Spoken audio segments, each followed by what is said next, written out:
So we just finished off the final pay-per-view of 2016. Hey everyone, this is Neo Reality Entertainment.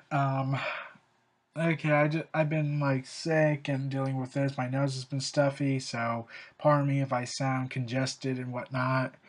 But like I watched the pay-per-view. It was okay. Let's just start. Rusev with Lana versus Big Cass with Enzo. The commentators are saying that Enzo's honor must be defended by Big Cass, and Rusev must defend his wife's honor. And I'm like, okay, there's no honor with Enzo. Enzo started this when he pretty much sexually harassed Lana by flirting with her nakedly. So, why are you trying to justify Enzo's actions? And I get like people are gonna say, well, Rusev brutally assaulted him in the hotel room, and I'm like, but this is WWE. They like to play exaggeratingly. Like, remember when John Cena threw Edge into the water just because he didn't? That's because he dumped the WWE spinner bell in the trash. So we were all expecting not really much of a big match since this was on the kickoff, but even I was surprised at how bad this match was. Like, I know Cass can do a good match, Rusev can do a good match given the right opponent, and, well, you would think this match would be a C plus grading. Nope, it was worse. It only lasted 4 minutes and 30 seconds because Enzo and Cass spent the majority of that time cutting a promo, and I can't get invested with them because of this whole storyline right now. They need to cut this feud off and end it right here and just move on so we can get invested with them again. Because right now, the way things are going, yeah, everyone's going to be on Rusev's side. So Rusev got Big Cass counted out when he attacked Enzo, and Big Cass wanted to check on his buddy, and the referee made the 10 count. Yeah, that's pretty much it. It was lackluster. The match ending was lackluster. And they're building a rematch up for tomorrow night on Raw. So, yeah, we'll just have to see what happens then.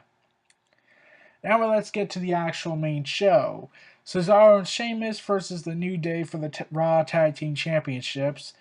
And I had a feeling the New Day were going to lose because if WWE has recently shown in recent years, WWE has this mentality of, hey, let's go ahead and break records. And then afterwards, after that record's broken, they are virtually useless to us. So let's just drop the belts to the other team. Like, let's see. Nikki Bella's reign as Divas champion? Oh, they just wanted to get back at CM Punk, so let's take it out on his wife. Oh, okay, we got that over with. Now, drop it to Charlotte. Yeah, your value is pretty much useless to us now. And that's surprising considering who Nikki Bella is. Now let's get to this. New Day breaks the record for Demolition's reign of all time, and their value is completely useless. Even though they could have done so much, even though there's one more role they could have done, was wait until the Revival came to the main roster and then they could have dropped the belts to them. That would have been interesting. Though, of course, the Revival might have been ruined by main roster created by on Raw. SmackDown, maybe they have a chance. So, Cesaro and Sheamus beat the New Day, and really they acted like heels on occasions in this match. So are they hinting at a heel turn? Because that would suck. Like, I get Sheamus as a heel, but Cesaro is just too much of a good guy to really hate. So it's hard to really dislike him now. Like, it was already hard enough to boo him when he was Paul Heyman's guy. And then afterwards they just kind of threw him around for a bit. And then they threw in nearly every ending they've done throughout this entire feud between Cesaro and Sheamus and the New Day. Like the whole tap out, but the referee doesn't see it, and the whole Kofi Kingston gets a roll up, and then they do this. And this is something that I've actually found innovating. Like, I thought the Revival would be the first team to do this, because in all honesty, the Revival tend to bring new life into the division of tag team wrestling, is that they fake a tag in and they ultimately win the match. I thought, okay, that's actually pretty impressive. Like, that was a good psychological attack on them. Like, that confuses the enemy because they thought the tag happened, but it didn't. So, yeah, bravo there. So I gotta give them credit to that. But, like, I was hoping the Revival did that. Because the Revival have done things innovatively, and to see Cesaro and Sheamus do it is kind of welcoming, but also, what? But like, yeah, I looked at this match and saying like, oh well, the New Day have won the world, have pretty much become the greatest tag team of all time in Vince's eyes. So what value do I have left for these guys? Like, yeah, they're selling merchandise left and right, but I have to get back at those Demolition guys because of a lawsuit. They are criticizing me or something like that, even though they have publicly said in interviews that they didn't have any grudges against me, and they're glad the New Day broke the record. I'll just get rid of the New Day's reign. Like, they could have kept the belts until next year, maybe at WrestleMania, and then drop it to the Revival. That would have been interesting. But no, we just got this. Now let's get to Sami Zayn versus Braun Strowman in a 10-minute time limit match. Sami Zayn, yeah, I knew he was going to win. Let's be honest. Like, the minute they said 10-minute time limit, I was like, okay, Sami Zayn is winning. Braun Strowman was going to destroy him for half of it, and then they're going to have Sami Zayn come back and ultimately get the win, indirectly wise. And then Mick Foley, like, it just goes how you expect it to go, but you love the storyline so much that you didn't care of the quality of the match because you knew it was just going to be very logical. So, yeah, Sami Zayn and Braun Strowman, like, Sami Zayn can make Braun Strowman look like $1,000,000, but it was mostly about surviving the match instead of actually beating him. So, so they couldn't do that. Like, the only other guy I can think of that can make Braun Strowman look like $1,000,000 is retired, and that's Daniel Bryan, because at this point, Daniel Bryan was at a level where he could make anyone look great, even Kane, something that Seth Rollins can't do yet. But is Sami Zayn able to? We'll see later down the road, because they hinted this feud isn't over with yet. So that's going to be interesting. And Mick Foley siding with Sami Zayn, yeah, I'm surprised Stephanie has not gotten involved in this whole feud. Like, she's been off somewhere. I don't know. No one knows where. That's actually surprising given this internet age. So you would think that she would get involved saying, like, you cannot be impartial with the talent. You're playing favorites and whatnot, or something like that. But she never did that. That would have been an interesting dynamic. So, yeah, it's going to be very weird what's going to happen next, and also if Mick Foley will go through anything. And there's word going on that Mick Foley might be leaving for a bit soon because he's going to have hip replacement surgery soon. So he might show up for a couple of more times and then disappear. And then Stephanie's going to have to run the show again, or just find someone else to take the time and energy to be general manager. So who knows what's going to happen. Now let's get to a match that could have been interesting, but ultimately was lackluster and you just didn't care. Seth Rollins versus Chris Jericho. Now, they tried. I'll give them that. They tried as much as they could, but I just didn't feel invested in this match whatsoever because, well, for a variety of reasons. Because Roman Reigns kind of did the damage for them, and even though I knew what would happen at the end of the night, it still kind of makes the whole thing kind of pointless. So, because Seth Rollins said that he wanted to take Chris Jericho out of the equation, and ultimately, even though Chris Jericho lost the match, he ultimately failed. So, what was the point of this match? You don't care, you don't feel invested. Like, I'll give them credit that they tried, but for Chris Jericho's 140th pay-per-view, I was expecting a lot more. And when I heard that this was Chris Jericho's 140th pay-per-view, I was like, oh, that's awesome. Like, who are the other guys? Like, I'm betting Undertaker's at the top. Nope, it's John Cena. Because everything ends with John Cena in Vince's eyes. I mean, granted, Undertaker has been more loyal to Vince for the last 20, 30 years. He's cared more about the business than John Cena ever could in terms of ego power. And Undertaker had a lot of influence, but said, "You know what? I'm gonna give it to these guys. They deserve it. I'll put myself in main event storylines. I'll put that, but I'll put them over. I'll make them look strong and whatnot." But ultimately, yeah, these guys kind of earned it. They deserve it, not me. But what do I know? I'm just some internet guy who just rants about John Cena and how he's probably the worst thing to happen in wrestling since Hulk Hogan's ego took over him. I'm just kidding. I kind of dislike John Cena, but at the same time, I like him a little bit. But you've seen my rants about John Cena. Like, I liked his charity work, and then his comment with Kevin Owens promo after Kevin Owens beat him clean in their first encounter kind of ruined that moment, kind of ruined the joy of him doing the charity work, because if he's just doing it just to sell catchphrases and t-shirts, why should I care about him? And then I skipped him for an entire year and refused to watch him under protest. And like I could go all day with John Cena. Like, I'll admit that the guy's great in the ring, is just his ego is questionable. So yeah, Seth Rollins and Chris Jericho, they tried. Like, they really tried. But ultimately, Seth Rollins kind of got the victory here, but at the same time lost this whole. But the storyline just made no sense to me.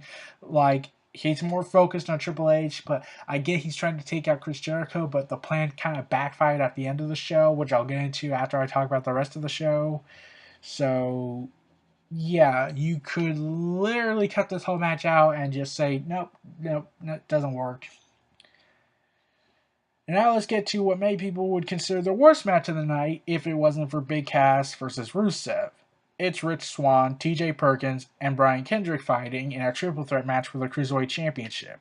The reason why I say it's the second worst match of the night, if had Chris Jericho and Seth Rollins not been given the amount of time they were given, I would have said that was the second worst match of the night. But the Cruiserweights, once again, are the new Divas division. That's sad. Like, the talent in this match can make a good match. I see them. I see that. But since Vince doesn't believe now, since Vince and Dunn think that, well, we can't really give good match equality all the time, but we need bathroom break excuses, so yeah, let's just sacrifice the Cruiserweights. And this match isn't even memorable. Like, I don't recall a single moment in this match I cared about. But after the match was the interesting part. Neville returned. Hallelujah. He comes out, looks like he's about to congratulate Rich Swann, and I thought, oh, he's going to come out, going to stare down the Cruiserweight champion and stare at the Cruiserweight title, signifying he's joining the division. But no, the shocking thing here is he attacks Rich Swann, and then he attacks TJ Perkins and beats the holy hell out of them. He turns heel.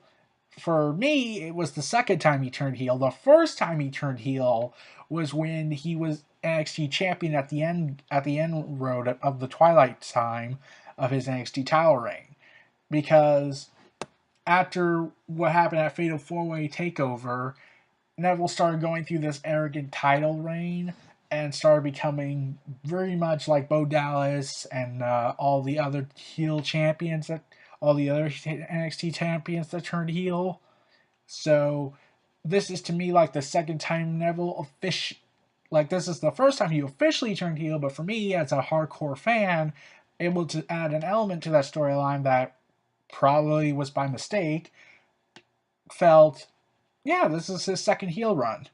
Like, this is officially his beginning heel run, but at the same time, his NXT title reign was kind of the beginning of his heel run, when he was feuding with Sami Zayn heading into NXT R Evolution. So, and the audience were chanting, "Thank you, Neville," and I was like, yep, saw that coming. Like, they don't like TJ Perkins, and they don't like Rich Swann to a minor extent. Like, they're glad he's honoring his mother, but at the same time, they're both happy-go-lucky and everything fans grow to hate because John Cena made it too noticeable.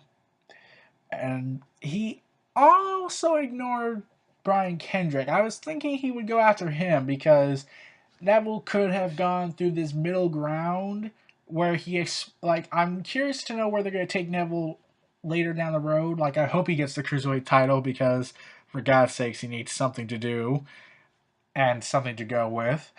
But I'm thinking that they're going to do this. Neville is going to go ahead and vent his frustrations about how he's been underutilized by management and is going to take his anger out on the Cruiserweight division, accusing them of stealing his spotlight, saying that they stole his opportunity to be in the Cruiserweight Classic, since he was obviously perfect for that. How guys like Sin Cara, has more TV time, yet is infamous for his backstage incidents, and is going ahead unpunished by them. Like I get they're never going to do that part, but like a frustrated worker who's going to take his anger out on the cruiserweights, yeah, that's a storyline waiting to happen. And I'm pretty certain, since this is Raw, it's a gift wrap waiting to happen. The WWE will look at this diamond and say, oh, what a nice diamond. And chuck it to the side. Yeah, that's pretty much what I'm thinking. So Neville's going to be a huge shot in the arm for the Cruiserweight division. It's just a matter of how the creative direction goes that makes it work for me. But also, regarding 205 Live, we all heard the rumors and reports that Triple H was the one who created the show and proposed it. But no, it's actually Vince and Dunn. And, okay, I heard people starting to hate the Cruiserweight division then, right? Start hating the show now because, oh, it's Vince and Dunn. That means it obviously sucks. Even though they have done better in the 205 Live show than they have on Raw for the past couple of months. So, yeah, I'll give Vince credit. Like, if it was done completely running the show, then that probably would have been a different story. But for Vince, I'll say it, he's senile, he's lost his mind, he has no control over the management anymore since he's become basically an autocrat regarding the WWE. But he at times could still do a good job every now and then, offer a good idea every let's see, he's like what they said about Vince Russo. Hey, this guy's got a million ideas. 50 of them are genius. The rest of all terrible, but he doesn't know the difference. And Triple H has become that guy where if he does do a bad idea, he'll just scrap it. He'll give it an ending and scrap it, but won't let it drag out. Whereas Vince, he'll just run with it. Look at Roman Reigns and look how that's turned out for him. Oh, dear God.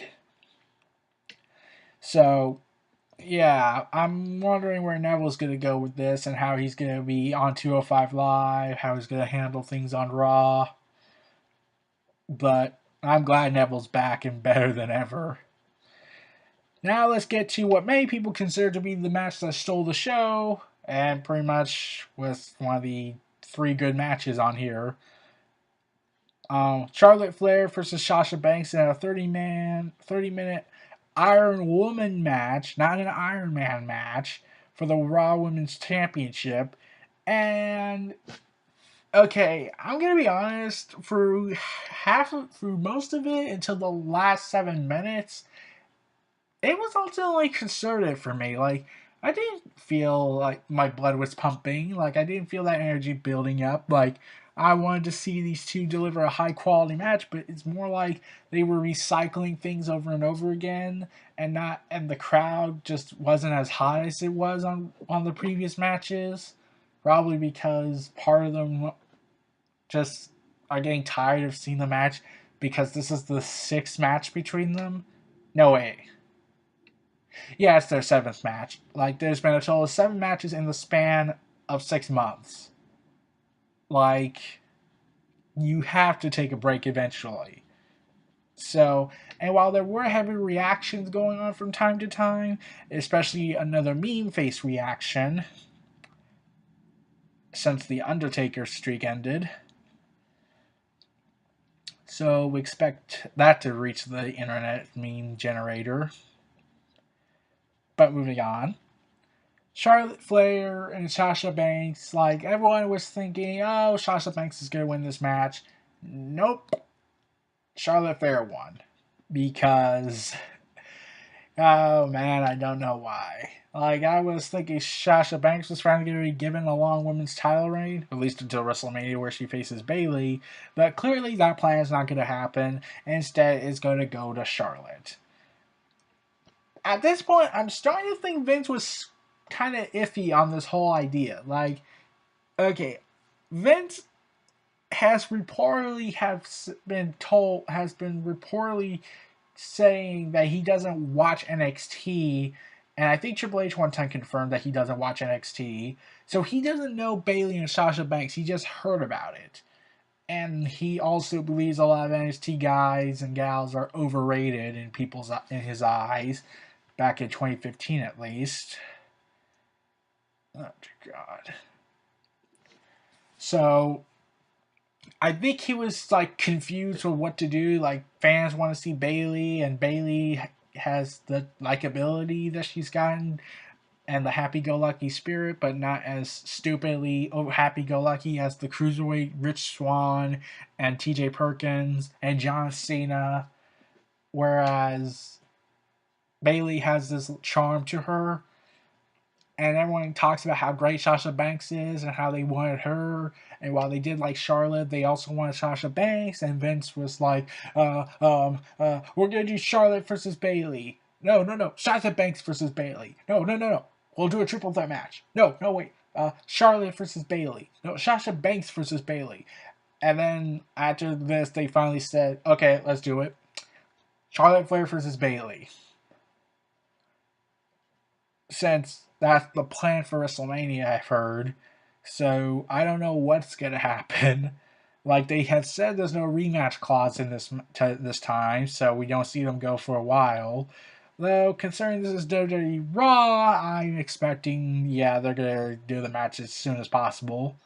Or when they find some convenient excuse. So, Charlotte beat Sasha Banks, and a lot of people were complaining how in the last 3 seconds she could have not tapped out. She looked at the sign and could not have tapped out, and yet she did. And I was wondering, why did she tap out? She could have just lasted like 3 more seconds. Like, yeah. Okay, whenever I see a wrestler when there's like 1 second left and they just suddenly decide to tap out even though they know they can win the match, I just think, convenient!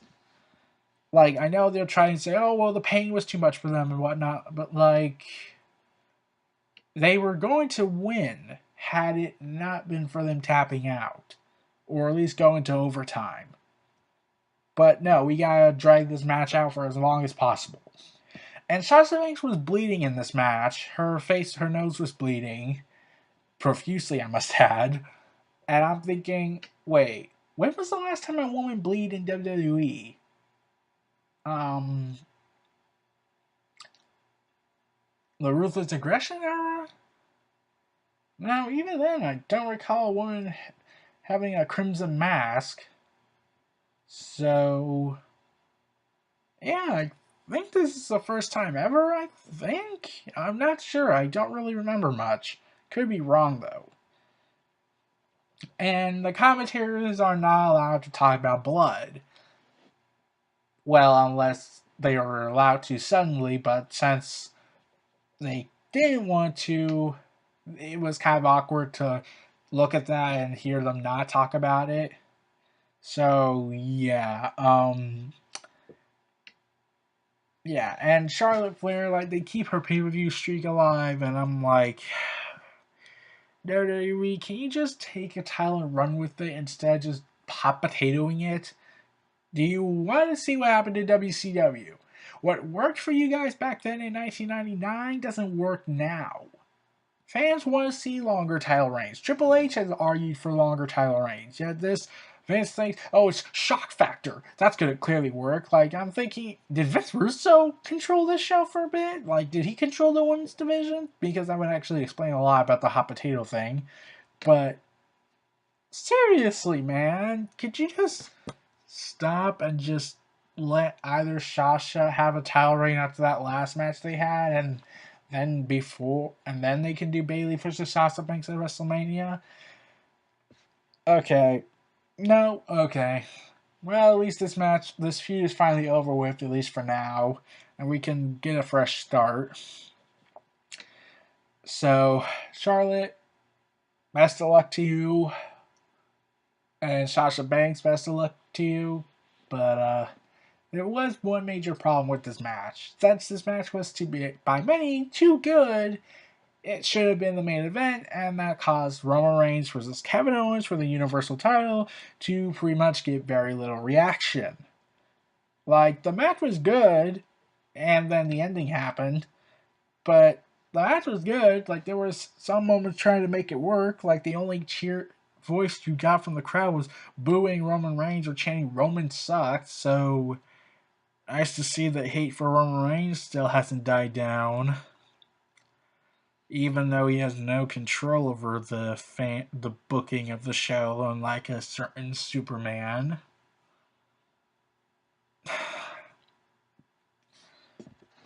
Like I said, until I hear otherwise that Roman Reigns doesn't have creative control, okay, then I'll take back everything I say.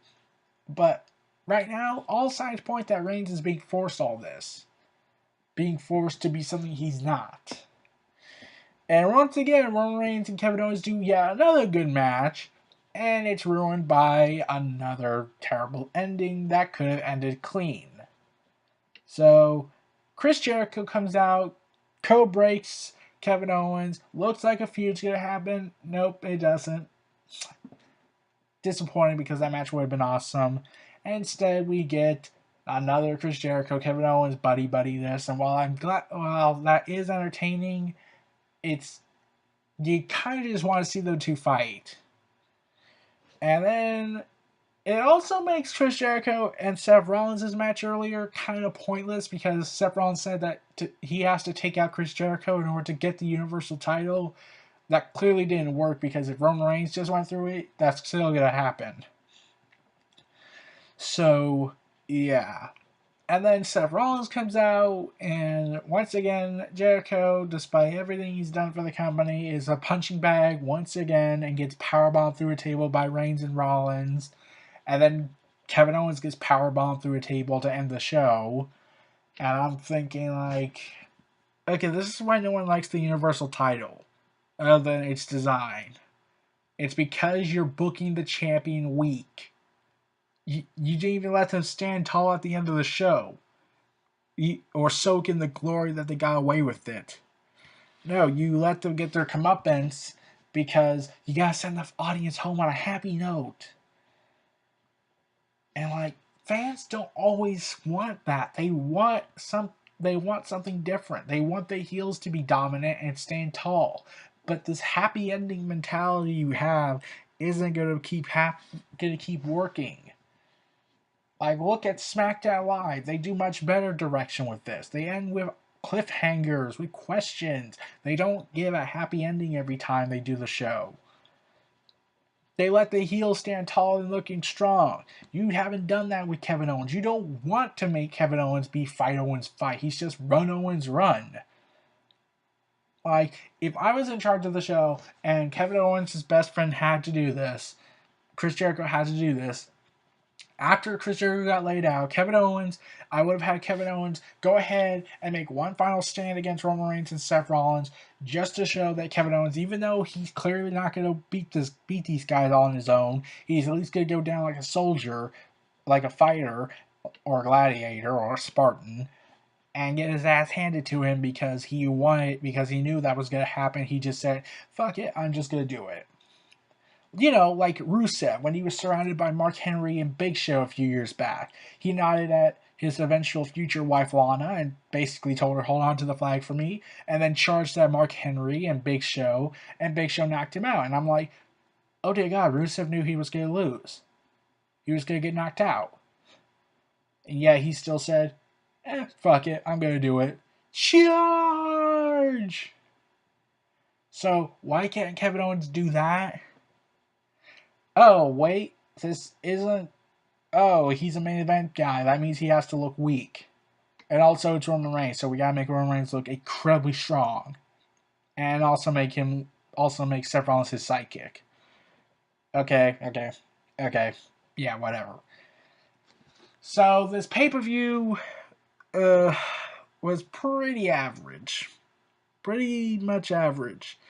Like, with Cesaro and Sheamus and the New Day pretty much being the only good decisive finish, and Sami Zayn and Braun Strowman doing a great storytelling match, and a plot twist with Neville and Charlotte Flair versus Sasha Banks finally ending. Nothing really for me was like glorious about this show. Like it felt like the New Day's value to events was useless now since they have the record. Neville's heel turn finally happened. Sami Zayn finally gets a big storyline comeback, and Kevin Owens looks like a sad, pathetic version of himself. And Charlotte Flair once again is the women's champion through hot potato means. So, what was I hoping for? A better pay per view, because I know they do a better pay per view, but once again, SmackDown proves that it's a superior show and has a better pay per view lineup. Let's hope that things change in 2017. Because if Raw doesn't, then they're going to be the bitch of SmackDown Live. Well, everyone, this is Neo Reality Entertainment. Feel free to like, comment, subscribe, and donate, and stay tuned for more.